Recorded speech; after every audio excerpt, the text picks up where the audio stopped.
अस्सलाम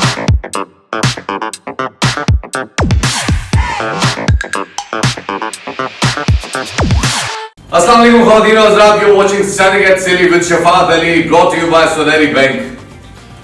अम्मी जान कहती थी कोई मैच कभी छोटा नहीं होता, लेकिन लाला का कोई मैच अरे लाला का मैच तो कभी छोटा नहीं हो सकता रे। और कल क्या बॉलिंग किया लाला, अरे हमारी आंखों में आंसू आ गए। लेकिन ये सारी बातें एक तरफ, आज जो खबर आई उस सब ने लाला के हर चाहने वाले की तरह, यानी आपके मेरी तरह, लाला को भी थोड़ा सा दिल तोड़ दिया। और वो खबर ये है कि जी लाला, आप देख रहे थे कल जब वो बॉलिंग करा रहे थे, थोड़ा सा उन्होंने अपने आप को कमर की तरफ स्ट्रेच किया, बार बार वो देख रहे थे, लेकिन उसके बावजूद उन्होंने देखा तकरीबन ऑलमोस्ट हैट्रिक थी, उसके बाद डायरेक्ट थ्रो, मतलब he was all over the place. अब उन्होंने अनाउंस किया कि जी चूंकि उनकी कमर की तकलीफ बढ़ गई है, so now he is pulling out of PSL और वो बबल से बाहर निकल आए हैं। Ladies and gentlemen, एक बड़ा तकलीफदेह मौका है, but at the same time हमारे लिए और आपके लिए लाला की परफॉर्मेंस से ज्यादा लाला की सेहत कीमती है। So for that, let's give a huge round of applause to आपका और हमारा चहीता, हमारा बबर शेर लाला शाहिद खान अफरीदी। सर अस्सलाम वालेकुम। वालेकुम सलाम। शफात यार कैसे हो, खैरियत है? सर मैं बहुत अच्छा हूँ। लाला क्या हुआ यार, क्या हुआ? What's wrong? पहले जरा तकलीफ का बताएं।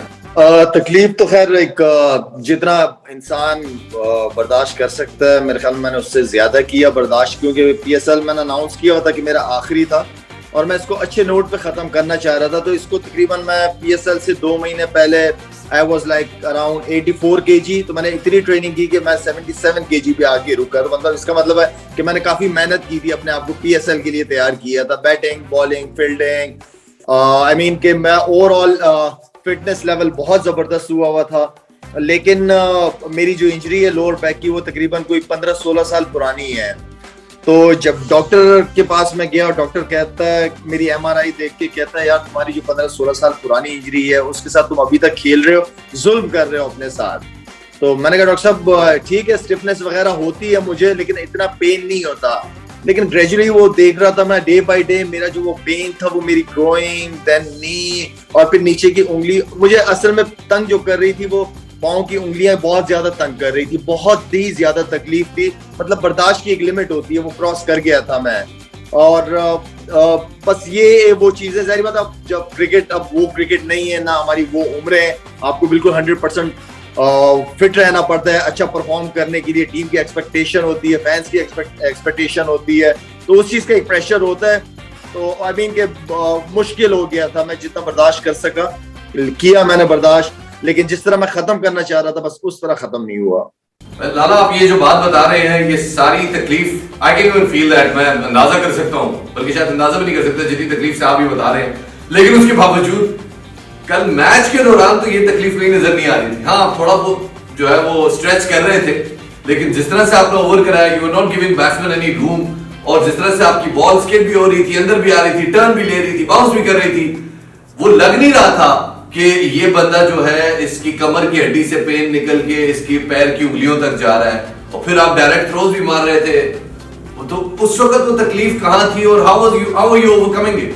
अच्छा, मुझे ना बैटिंग और फील्डिंग में इतनी प्रॉब्लम नहीं है, मुझे बॉलिंग में प्रॉब्लम बहुत ज्यादा आती है। कल मैंने जिस तरह ओवर खत्म करने की कोशिश कर रहा था, जिस तकलीफ से मैं गुजर रहा था, क्योंकि मेरा पाँव आगे लगता था फॉलो थ्रू में, तो फॉलो थ्रू में जब उंगलियों पे पाँव प्रेशर आता था, नी पे प्रेशर आता था, तो उस चीज का मुझे बहुत ज्यादा पेन होता था। और दूसरा ये कि आप हमेशा एज ए सीनियर प्लेयर आपकी कोशिश होती है कि आपकी बॉडी लैंग्वेज से दूसरे प्लेयर्स पे इफेक्ट ना हो, इसलिए कि बड़ा फर्क पड़ता है।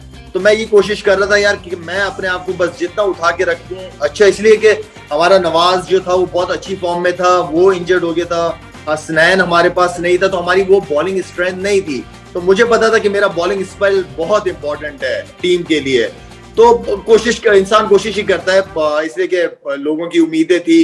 पहला मैच इतना अच्छा नहीं गुजरा था, 6 महीने बाद खेल रहा था, दूसरे मैच के अंदर बेहतर बॉलिंग हुई, तीसरे मैच के अंदर अपने आप को जहां मैं चाह रहा था कि बॉल गिरे मेरा, वही चीजें हो रही थी। तो बॉडी लैंग्वेज बहुत इंपॉर्टेंट है, बड़ी कंसिडर की जाती है बॉडी लैंग्वेज पॉजिटिव होना। हालांकि कोयटा ग्लैडिएटर्स के लिए 3 सदमे हो चुके हैं। आप विड्रॉ कर गए हैं, हसनैन का बॉलिंग एक्शन का मसला आ गया और नवाज इंजर्ड है। सारी उम्मीदें हमारे सैफी भाई पे आ गई है। कल सैफी भाई ने बड़ी जबरदस्त इनिंग खेली, बड़ी जानदार इनिंग खेली, बड़ी जिम्मेदारी के साथ खेली। 30 बॉलों में उन्होंने 28 बॉलों में 30 बॉलों में 28 रन बनाए थे और उसमें से एक छक्का था। 22 उन्होंने रन जो है वो भाग के बनाए थे। उसके बावजूद आखिर में उन्होंने जिस तरह से मैच पलटाया, इट वाज फिनोमिनल। आपको लगता है कि आपके विड्रॉ करने के बाद सैफी भाई पे मजीद प्रेशर आएगा और उनके लिए थोड़ा प्रेशर आता है तो जरा आपको पता है ना वो गुस्से में। देखिए, अब मैं ये समझता हूँ कि दोनों टीमों में 11-11 लड़के होते हैं, ठीक है। एक तो ये है कि हमारे लिए दोनों मैचों का जीतना बहुत इंपॉर्टेंट था, वो सबसे इंपॉर्टेंट चीज थी। तीसरा ये कि कप्तान की, मैं हमेशा कहता हूँ कि कप्तान जो फ्रंट से लीड करता है वो करता है अपनी परफॉर्मेंसेस पे करता है। कप्तान जब परफॉर्म करता है तो टीम उठती है। कप्तान जब ग्राउंड में डाइव मारता है या कप्तान छक्के चौके मारता है तो दूसरे लड़कों के ऊपर प्रेशर आता है कि यार ये कप्तान इतनी जान लगा। तो कप्तान की परफॉर्मेंस हमेशा बहुत इंपॉर्टेंट होती है। साथ में उमर अकमल की आउटस्टैंडिंग इनिंग थी। उमर अकमल ने वहां पे बीच में जो मेरे ख्याल में 8-9 बॉलों पे 23-24 रन किए, वो बहुत इंपॉर्टेंट रन थे। थोड़े थे लेकिन इंपॉर्टेंट टाइम पे रन थे। इस तरह की परफॉर्मेंस बड़ी मैटर करती है। और लेकिन इंशाल्लाह उम्मीद करता हूं कि जो कॉम्बिनेशन बना हुआ है हमारा, इसको लेके चले। और वही वाली बात है कि 11 लड़के उस टीम में भी होंगे, 11 इसमें भी होंगे। अल्लाह करे जी। और आप इसी तरह जो गाइडेंस कर रहे हैं इसमें हो सकता है इंशाल्लाह सैफी भाई जो है वो अपनी परफॉर्मेंस भी मेंटेन रखेंगे और आपके इस तरह से मशवरे आते रहेंगे तो थोड़ा जरा कॉन्फिडेंस में भी बिल्डअप रहेंगे। इंपॉर्टेंट चीज, अभी आने वाले दिनों में हमें आपको एक्सपेक्ट कर रहे थे कि आप जब एग्जिट करेंगे पीएसएल से तो आतिशबाजी, ताड़ तोड़, हवाई फायरिंग, हम तो मतलब हवाई फायरिंग तो गलत बात है लेकिन वैसी जरा जश्न, जरा हम भी कहेंगे जरा जज्बाती होकर बात करेंगे कि आज खवातीन हज़रात खाना खेलने जा रहे हैं अपने करियर की आखिरी इनिंग। लेकिन वैसा अगर हमें पता होता कि कल ऐसा हो जाएगा तो हम ऐसा वो कर देते। अब भी कोई इम्कान है कि आप जरा एक मजेदार सी गुड बाय इनिंग बनाए अपनी? कोई इम्कान है, कोई एनी चांस कि जरा हमें भी वो सेलिब्रेशन करने का मौका मिले? यार आफ्टर ऑल इतना लंबा करियर है आपका। अगर मैं चाहता तो ये मैं करा सकता था, कर सकता था। जो टीम ओनर है हमारे नदीम भाई, बहुत ही खूबसूरत इंसान है, बहुत ही जबरदस्त इंसान है। वो सारी अरेंजमेंट उन्होंने समझो कि की भी थी। लेकिन मैं इतना कोई वो नहीं हूँ। मैं हर जगह से बहुत प्यार मिलता है। जरूरी नहीं है कि कोई फेयरवेल मैच हो या डे हो। आई थिंक बहुत रिस्पेक्ट अल्लाह ताला ने मुझे दी है, लोगों से बहुत प्यार मिला है। हर दिन ही मेरा लिए जो है ना वो फेयरवेल ही है। यार ये आपने मतलब अब आप कोई उम्मीद तो दिलाएं, कोई चांस तो बताएं यार। चले इस लीग में नहीं, शायद मैं कोई अगली लीग खेलूं या कोई फलानी लीग या कोई आगे कोई मैच खेलूं, कोई नुमाइशी मैच खेल लूं, मतलब कोई ऐसा।